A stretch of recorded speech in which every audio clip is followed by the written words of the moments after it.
Oh! Salutations, chers aventuriers. En tant que nouveau membre émérite de la confrérie des explorateurs, je vous convie chaleureusement à vivre une aventure hors du commun. Et pour l'occasion, je me suis permis d'enfiler mon plus beau costume. Il faut dire que les aristocrates de Rookburg sont plutôt pointilleux. En même temps, ils le peuvent. Il faut bien avouer qu'ils ont de quoi être fiers de cette merveille d'ingénierie. Comment ça? Vous n'êtes pas au courant?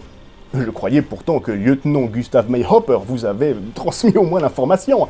Mais oui, ils inaugurent aujourd'hui une machine formidable. Une machine, comment dirais-je, une technologie incroyable. Les aéronautes du monde entier sont présents pour l'événement. Et il faudrait que je... Bref, ne perdons pas de temps. Prenez place, il faut que je vous briefe avant votre départ.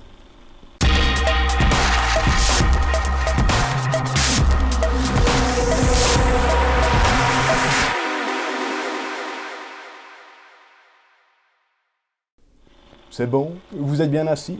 Le siège est-il confortable? Fort bien, et ça ne sera pas trop, parce que ce que je m'apprête à vous montrer aujourd'hui risque de faire beaucoup de bruit dans le monde du divertissement. Vous pensez que j'exagère? Malheureux! Attendez un peu de voir où je vous emmène aujourd'hui. S'il y a un land que j'attendais de pied ferme depuis fort longtemps, c'était bien celui-là. Il faut dire que Phantasialand devient au fil des années une destination incontournable en Europe. J'avais déjà été totalement subjugué par leur dernière création de l'époque, Klugheim, un magnifique village heroic fantasy habité par le survolté Taron. Un launch coaster made in Intamin, recordman de vitesse, de longueur et chef-d'œuvre d'intégration. Tant aussi bien que je pensais avoir vu à l'époque l'apogée de ce que pouvait concevoir le génie créatif allemand. Et pourtant.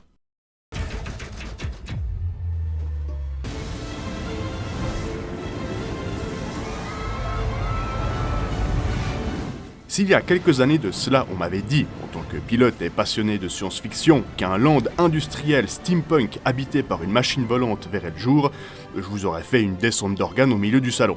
C'est précisément ce que j'ai fait d'ailleurs.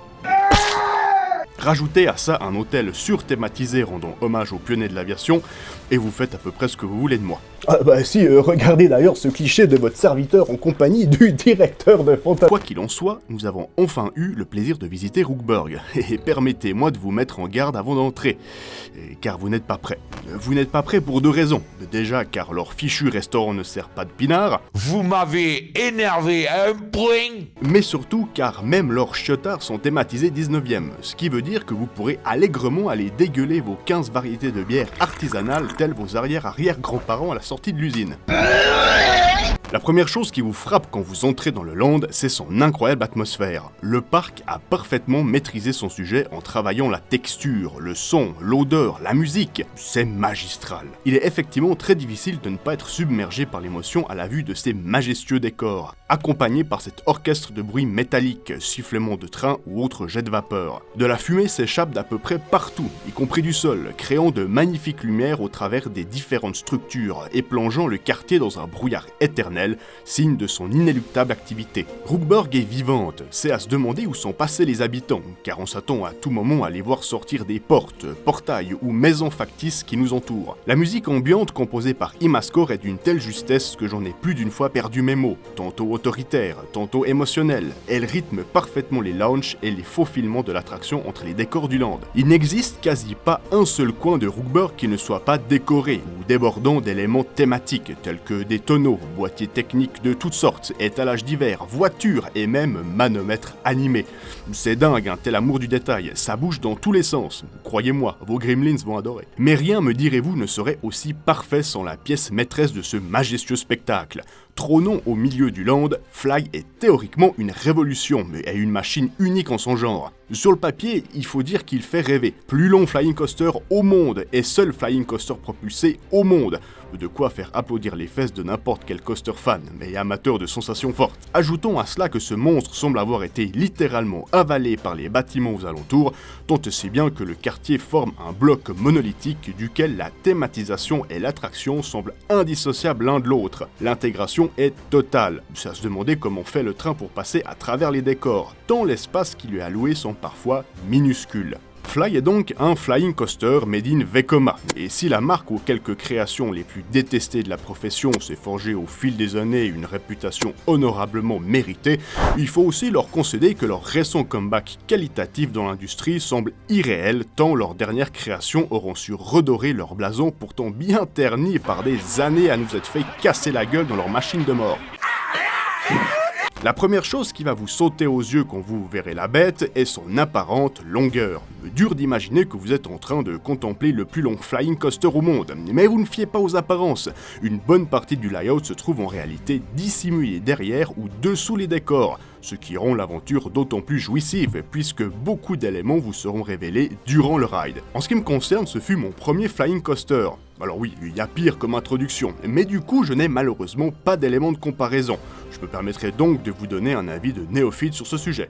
Allez, commençons comme à mon habitude par la file d'attente et permettez-moi de vous poser une question simple. Aimez-vous le sport? Non? Mais quel dommage, car Phantasialand, lui, il adore ça. Et tant pis pour vous, puisqu'à défaut d'avoir une file d'attente à proprement dit, vous allez vous retrouver embarqué malgré vous dans un véritable parcours Vita faisant à peu près tout le tour du land. Ça monte, ça descend, ça va à gauche, à droite, en diagonale, c'est tout simplement interminable, tant et si bien que si vous vous trouvez dans le parc lors d'une journée de faible affluence, vous vous taperez 5 bonnes minutes de cardio avant chaque ride et arriverez à destination en sueur et surtout honteux face à votre lamentable condition physique. Je suis pas venu ici pour souffrir, ok? Bon, je troll un peu, mais il faut avouer que la longueur ahurissante de cette queue la rend forcément beaucoup moins thématisable. Autant je reconnais les qualités du land dans sa globalité, autant je trouve qu'à côté de ça, la file d'attente de Fly fait parc à bœuf. Nous nous rassurons toutefois sur le fait qu'elle nous offre continuellement de magnifiques points de vue sur l'attraction, augmentant ainsi de manière exponentielle notre impatience à rider le bestiau. La gare, quant à elle, rattrape brillamment ce semi-échec, puisqu'elle est tout simplement magnifique. Je me rappellerai toute ma vie du sentiment d'appréhension mêlé au stress que m'avait procuré à l'époque la découverte de Rock'n'Roller Coaster de Disney.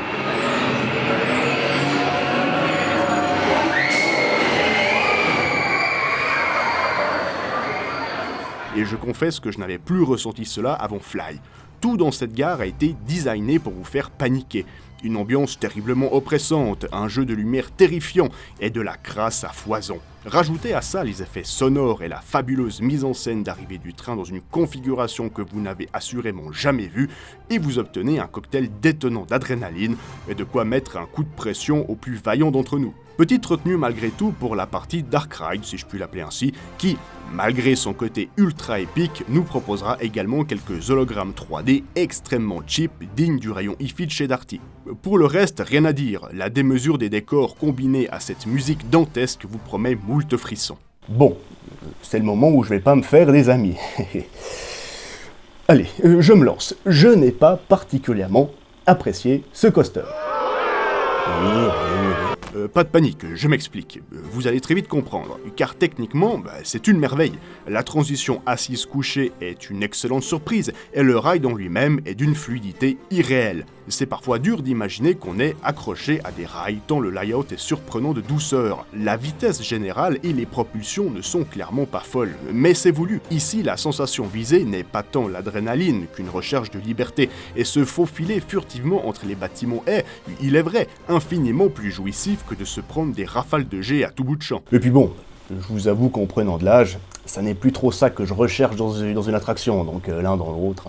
Ce qui m'a personnellement déplu dans ce coaster est plus lié à l'assise, que j'ai trouvé particulièrement inconfortable, en particulier en position couchée, ceci étant peut-être dû à ma taille, mais je ne garde pas un bon souvenir de ces sièges, en particulier durant les quelques phases plus vigoureuses que nous offre l'attraction. Je trouve également que la qualité de l'expérience dépend énormément de votre positionnement dans le train, puisque la sensation de vol ne s'applique réellement que si vous êtes situé au premier rang. Pour les autres, dur de ressentir le moindre sentiment de liberté sans aucun dégagement visuel et harnaché comme un astronaute. Finalement, le coaster a même réussi à me rendre malade. J'ai dû tristement lâcher l'affaire après 4 tours, car je commençais à me sentir à l'envers, ce qui, faut bien le dire, est une première pour moi. Alors, la position couchée est-elle en cause, ou suis-je tout simplement en train de devenir un gros fragile ? Je me laisse encore quelques années pour en tirer une conclusion. Alors, vous l'aurez compris, je reconnais l'immense qualité de ce coaster, son impressionnante mise en scène, bien évidemment, mais également son changement de position d'assise. Sa fluidité et sa douceur font de Fly une merveille. Mon seul regret, c'est qu'il me donne envie de vite gerber, que voulez-vous. Pour finir, je vous parlerai bien de cet incroyable hôtel qu'est le Charles Lindbergh, mais le temps me manque et je le mentionnerai un jour ou l'autre dans un coaster folder. Mais si vous voulez un rapide ressenti en 10 secondes... Thématisation fantastique. Concept révolutionnaire dans son genre. Beaucoup trop cher pour le service proposé. Climatisation défectueuse en plein été dans un hôtel neuf. Et voilà, et désolé si vous vous attendiez à plus. Finalement, que penser de Rookburg et sa magnifique machine volante? J'ai rarement aperçu une telle puissance côtoyer tant de poésie. L'ultra-violence de cet univers métallurgique huileux mêlé à l'euphorie historique des pionniers de l'aviation rend l'expérience terriblement organique et grisante, malgré un manque quasi total de storytelling. Tout dans ce land déborde de créativité, d'idées visuelles, conceptuelles, et que dire de Fly, si ce n'est qu'il insuffle le côté dramaturgique, solennel et épique à un land qui très clairement fait déjà parler de lui aux quatre coins du monde.